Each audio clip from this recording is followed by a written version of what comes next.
Assalamualaikum warahmatullahi wabarakatuh.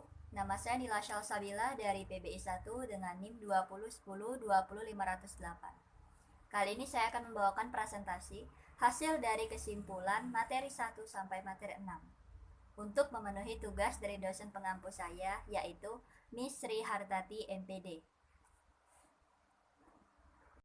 Materi pertama adalah konsep dan teori administrasi pendidikan.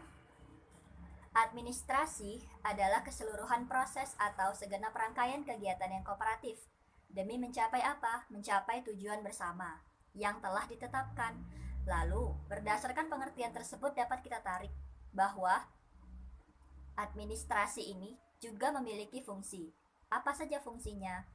Fungsinya adalah untuk efektivitas dan efisiensi, kemampuan menyesuaikan diri atau adaptiveness, dan kepuasan kerja.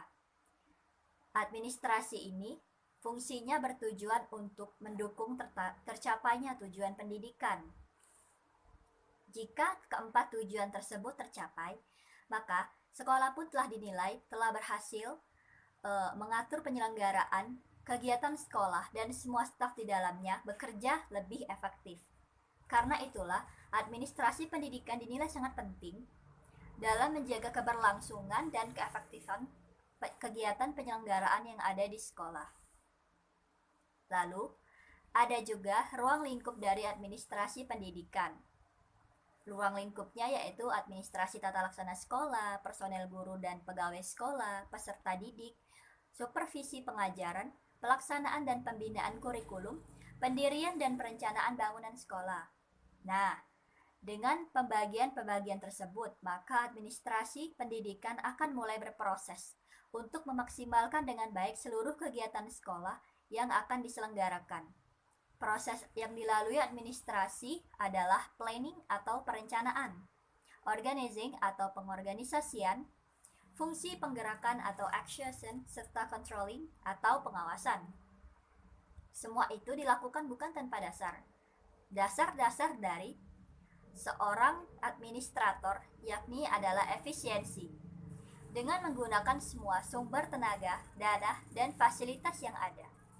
Kedua adalah prinsip pengelolaan, yakni perencanaan, pengorganisasian, pengarahan, dan pengontrolan. Lalu ada prinsip mengutamakan tugas pengelolaan. Seorang administrator harus mengutamakan tugas pokoknya ketimbang tugas yang lain yang sifatnya penunjang. Lalu ada juga prinsip berkepemimpinan. Seorang administrator itu harus memperhatikan dimensi hubungan antar manusia, dimensi pelaksanaan tugas, serta dimensi situasi yang ada, dan mampu menerapkan prinsip kerjasama. Sehingga seorang administrator yang baik akan berhasil dalam tugasnya bila ia mampu mengemban kerjasama di antara orang-orang. Baik, materi kedua adalah pengertian ruang lingkup, tujuan, prinsip, serta fungsi penting administrasi pendidikan. Selanjutnya kita akan membahas lebih detail tentang tujuan dari pendidikan serta proses administrasi sekolah dalam memaksimalkan kegiatan sekolah. Yang pertama adalah efektivitas dan efisiensi. Dalam hal ini, administrator itu bertugas memaksimalkan kerja dan efektivitas dari tenaga pengajar serta para staf sekolah agar tercapai keefisiensian dalam penyelenggaraan kegiatan-kegiatan sekolah. Lalu ada kemampuan penyelesaian diri. Suasana yang nyaman, kondusif akan membuat kegiatan, apalagi belajar mengajar, berjalan dengan lancar. Maka kemampuan untuk beradaptasi baik antara peserta didik dan pengajar serta staf sekolah harus dibangun atas dua hal tersebut, yaitu bagaimana agar suasananya nyaman dan kondusif. Lalu ada kepuasan kerja, penting juga untuk pengoptimalisasian proses belajar mengajar dan aktivitas lainnya di kelas. Kepuasan kerja yang dirasakan oleh para staf sekolah akan mampu membuat kegiatan sekolah berkembang dan berjalan dengan lancar. Nah, semua hal itu membutuhkan proses yang dimulai dengan planning atau perencanaan. Perencanaan ini merupakan kegiatan awal yang harus dilakukan dan juga merupakan persiapan dalam kegiatan administrasi dan dianggap syarat mutlak bagi setiap organisasi atau lembaga, baik perorangan maupun kelompok. Yang kedua adalah organizing atau pengorganisasian. Ini adalah aktivitas penyesuaian pembentukan hubungan kerja antar organ-organ atau orang-orang sehingga terwujud suatu kesatuan usaha dalam mencapai tujuan yang telah ditetapkan atau penyusunan bagian-bagian yang terpisah sehingga terjadi suatu kesatuan dan tindakan untuk mencapai tujuan tersebut. Ada lagi fungsi penggerakan atau actuation.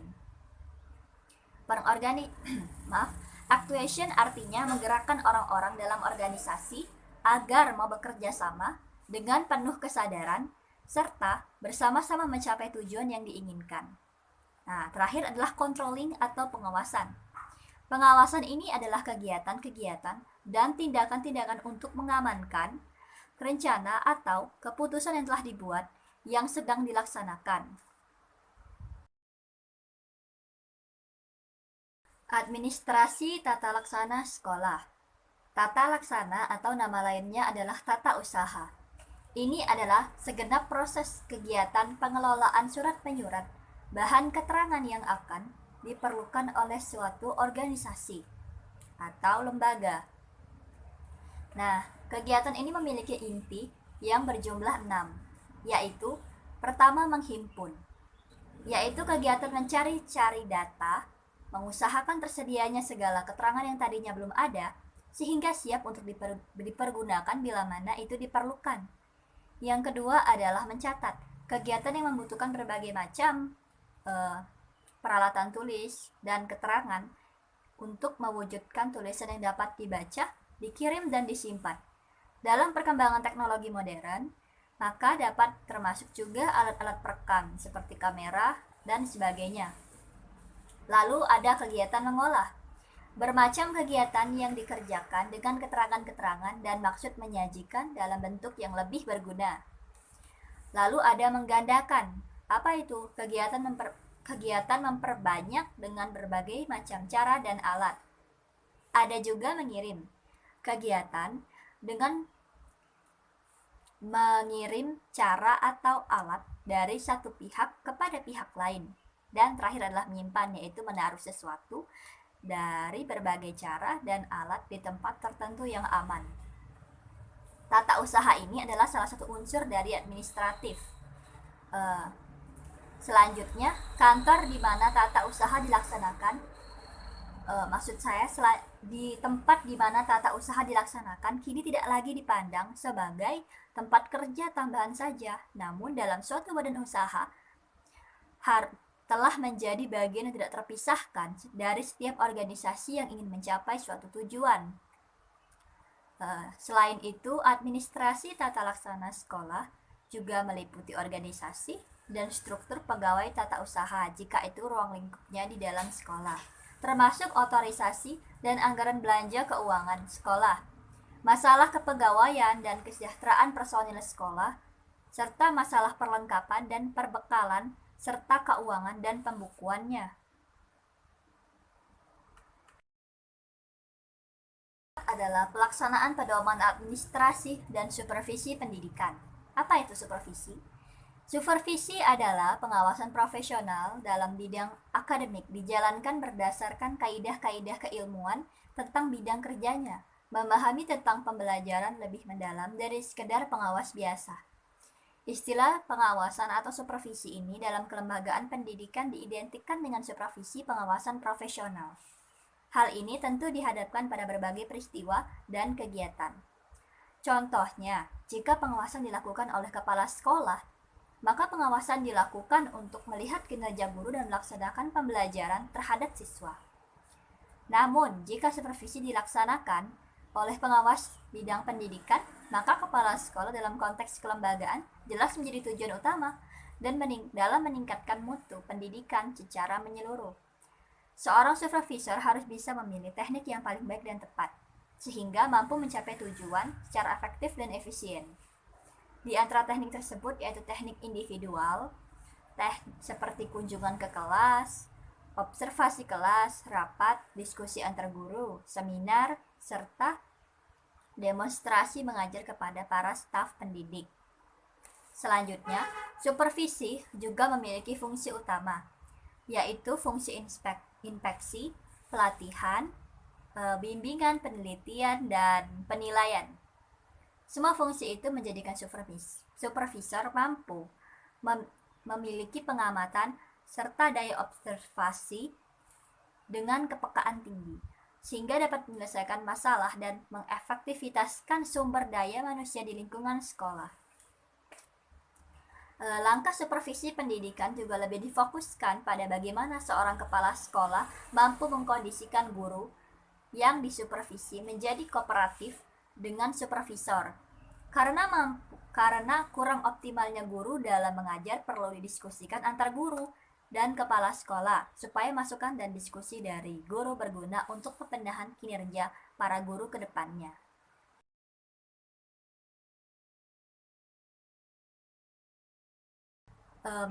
Materi selanjutnya adalah administrasi personalia dan guru dan pegawai.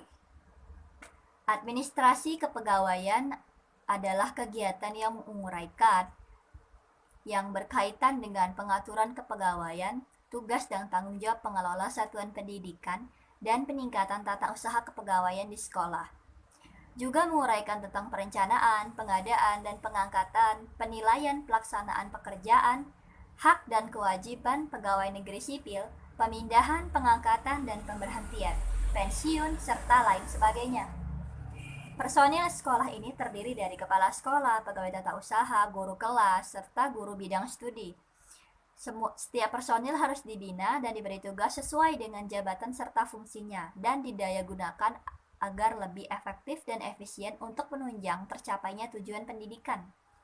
Personil sekolah, khususnya kepala sekolah, memiliki wewenang dan tanggung jawab terutama dalam menyeleksi calon guru, dengan beberapa langkah penting dalam menetapkan proses saringan. Tiap langkah masing-masing menyumbang kepada daya guna seleksi. Yang pertama adalah merumuskan dengan teliti peranan-peranan, menetapkan standar seleksi, mengidentifikasi calon-calon yang memberi harapan baik, serta mengumpulkan informasi yang dikumpulkan dengan bakat. Terakhir adalah administrasi guru dan kegiatan belajar mengajar.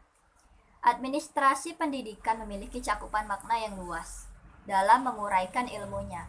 Hal tersebut menunjukkan betapa pentingnya sebuah administrasi dan orang-orang yang menjadi bagian dari administrasi tersebut. Bagi guru, keberadaan administrasi itu amat sangat penting dan merupakan sebuah kewajiban yang harus dimiliki guru. Bagi guru, kelengkapan administrasi merupakan senjata guna melaksanakan tugas dan kewajibannya, yaitu sebagai pedoman pembelajaran, standar minimal kerja, peningkatan kerja, atau evaluasi. Maksudnya alat evaluasi. Peranan guru dalam administrasi pendidikan diantaranya pengambilan inisiatif, pengarah dan penilaian, kegiatan-kegiatan pendidikan, wakil masyarakat, orang yang ahli dalam mata pelajaran, pemimpin generasi muda dan penerjemah pengembangan dari generasi muda kepada masyarakat, sekaligus yang membimbing mereka. Dan untuk tujuan sendiri, administrasi memiliki 3 tujuan, yaitu tujuan jangka pendek. Tujuannya agar tersusun dan terlaksananya suatu sistem pengelolaan instrumental dari proses pendidikan guna mencapai pelaksanaan pendidikan di sekolah secara efektif dan efisien dan menunjang tercapainya tujuan pendidikan di sekolah. B. Tujuan jangka menengah. Tujuannya adalah menunjang tercapainya tujuan institusional masing-masing jenis dan jenjang pendidikan seperti yang digariskan oleh kurikulum. Terakhir adalah tujuan jangka panjang, untuk menunjang tercapainya pendidikan nasional seperti halnya tujuan jangka pendek dan juga jangka menengah. Terima kasih, sekian dari saya. Bila ada salah kata saya mohon maaf, kepada Allah saya mohon ampun.